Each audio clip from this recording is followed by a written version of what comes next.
ابو موسیٰ اشعری رضی اللہ عنہ سے مرفوع مروی ہے کہ جب کسی آدمی کا بچہ مر جاتا ہے تو اللہ تعالیٰ اپنے فرشتوں سے فرماتا ہے تم نے میرے بندے کا بچہ فوت کر دیا؟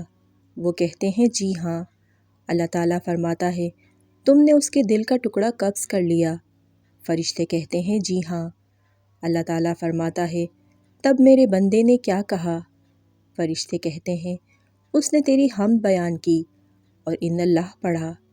اللہ تعالیٰ فرماتا ہے میرے بندے کے لیے جنت میں ایک گھر بنا دو اور اس کا نام بیت الحمد، تعریف والا گھر رکھ دو۔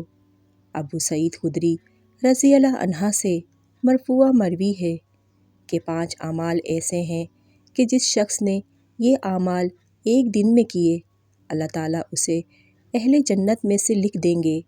جس شخص نے مریض کی عیادت کی، جنازے میں شریک ہوا، اس دن روزہ رکھا، جمعے کے دن خوشی خوشی نماز کے لیے گیا اور ایک غلام آزاد کیا،